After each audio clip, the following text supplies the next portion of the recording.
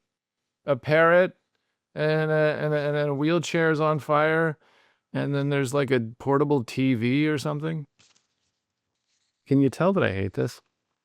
To be clear, I don't hate, just to be clear, I don't hate Tom Robbins as a person. I am just, I think I will kind of casually say stuff like that, like I hate this book and so on and so forth, but it would be more fair to say that I believe, based upon the exposure I've had so far, that I am highly incompatible with Tom Robbins, his literary offerings. This one's going to start with a quote. I want God. I want poetry. I want danger. I want freedom. I want goodness. I want sin. Aldous Huxley. You know what I want? Is to read an Aldous Huxley book instead of this fucking thing. All right, so this is, did I say what year it's from? This is from the year 2000. You know? All right, let's get into this. I'll be back after 15 pages, unless I've got something urgent that I want to share. Here we go. All right, what do you think about this? Butterflies seemed innocuous, moths somehow erotic. The dust of the moth was a sexual dust. The twitch of the moth was a sexual twitch. Suddenly, Switters touched his throat and moaned. He moaned because it occurred to him how much the moth resembled a clitoris with wings. Vivid. What are we doing, guys? You got your guy touching his throat and moaning, thinking about clit moths? This is some crap. This is terrible. All right, but anyway, let's go back to reading.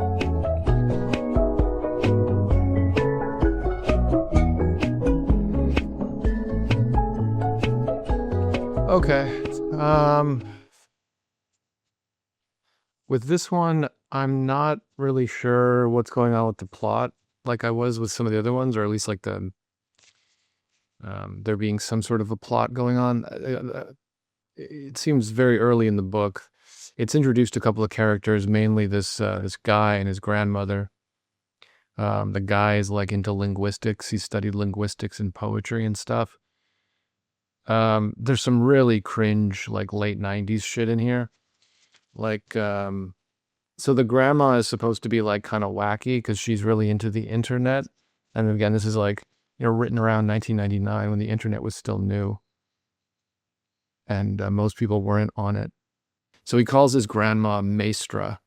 Maestra, surfing so early in the day? And she goes, less traffic this time of morning. Punching offline, she swiveled to face him. Well, I did intercept an email message in which da-da-da-da-da-da.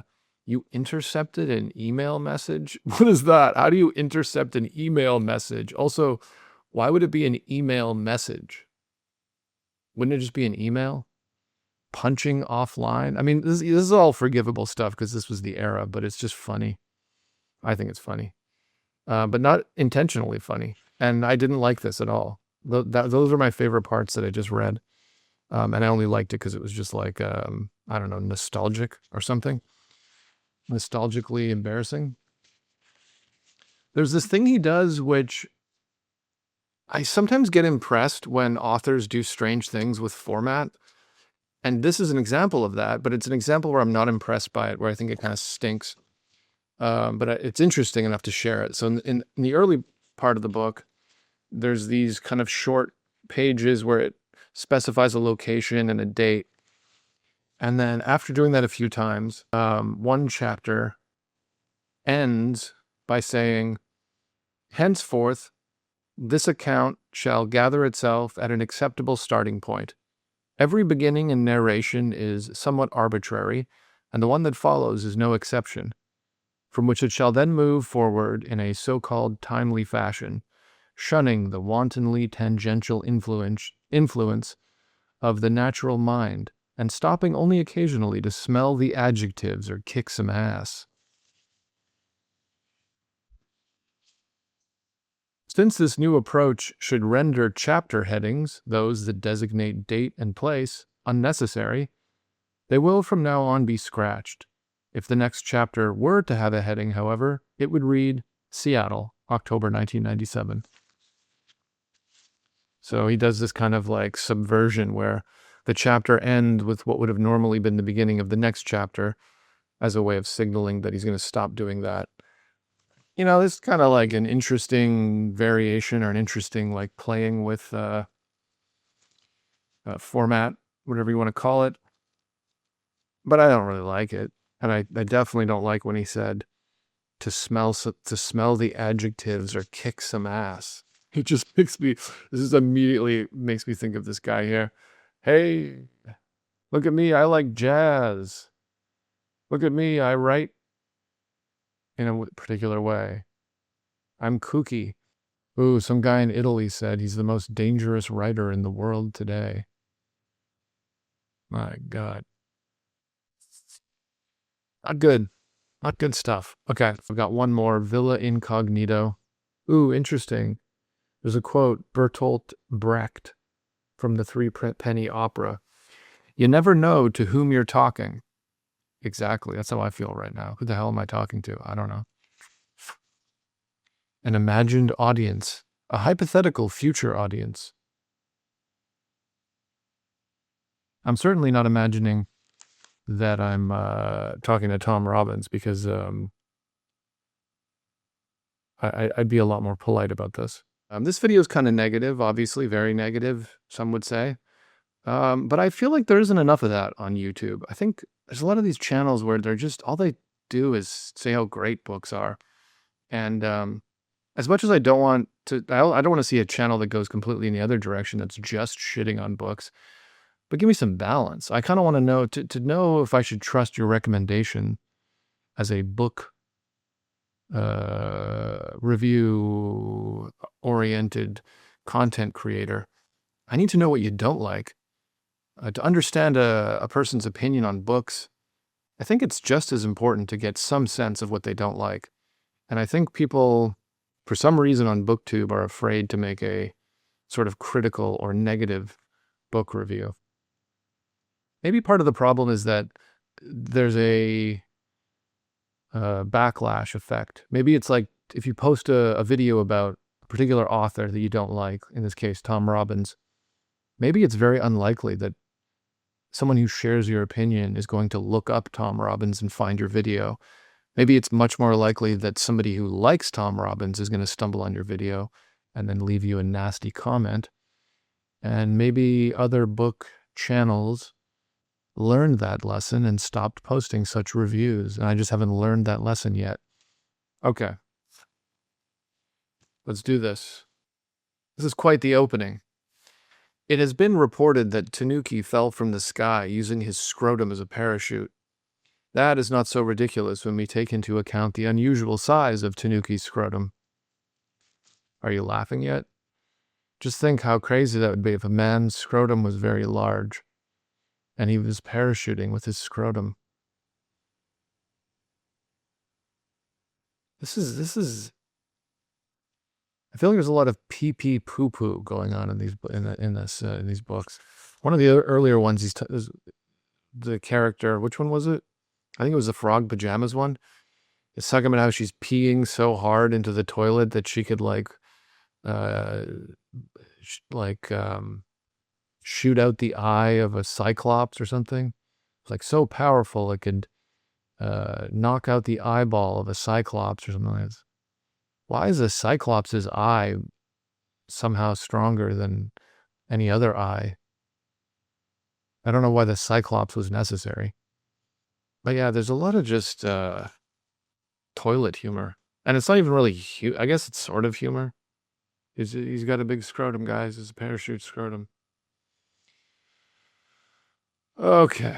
And it keeps going. I can see here this is going on about scrotums. Oh my God. Talking about elephants, whales, the Jolly Green Giant. Imagine the Jolly Green Giant's genitals, what they would be like. Large, green. They'd be like, so maybe resembling huge Brussels sprouts. See, I could write a book like this. Maybe I should do an offshoot book that's all about the Jolly Green Giant and his balls. And I could market it towards Tom Robbins fans. Does that sound like a good idea? Should I call my literary agent? All right. Tanuki had and perhaps still has the power to increase or decrease scrotum size at will. Come on. All right. You're publishing this? You're writing this? You're giving this to your editor? Your editor's approving it? They're sending it to the publisher? They're sending it to the printing press? Throw this in the wastebasket, man. This is National Lampoon's caliber. Seed sack? We're calling it a seed sack? Enough. Oh, God. This is fucking annoying as hell. Holy shit.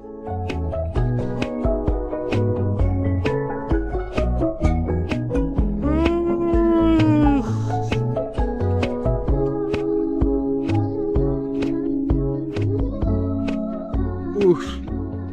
I hated that. All right, so this book is about a tanuki called Tanuki. This takes place in Japan. It seems to be sort of a retelling of some myth. I remember the Tanuki suit from Super Mario. And apparently it's like a wild dog that kind of looks like a raccoon.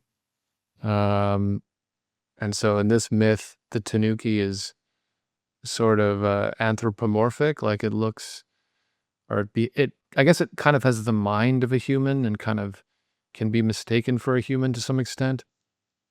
He seduces a bunch of young farm girls, and he's talking about how sometimes he impregnates them, and the families immediately kill the babies. And at some point he turns his scrotum into a raft and says "Bonsai" as he moves down the river.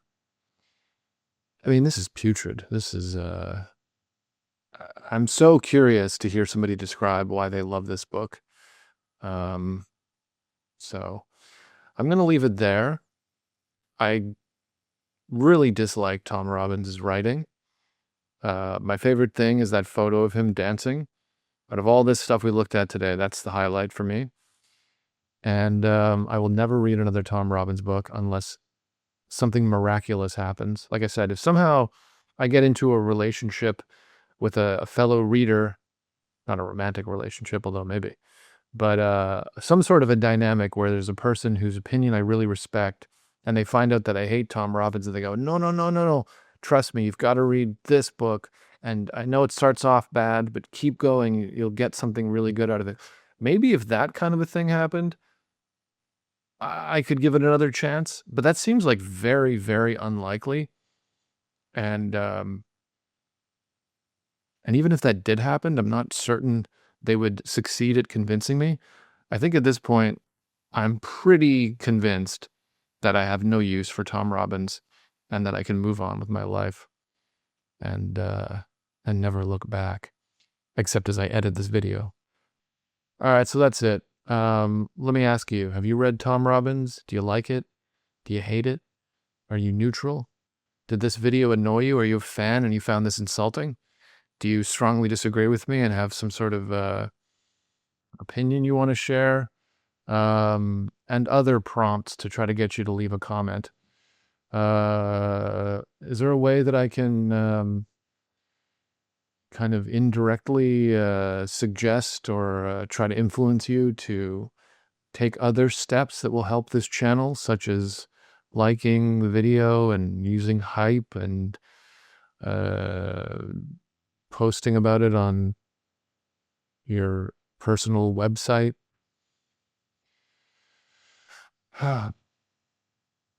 Writing a blog post? Can you write a Substack post about this video? But yeah, if you've made it this far, I appreciate it. Thanks for watching. And I got some other videos in the works. So those will happen at some point. All right, bye.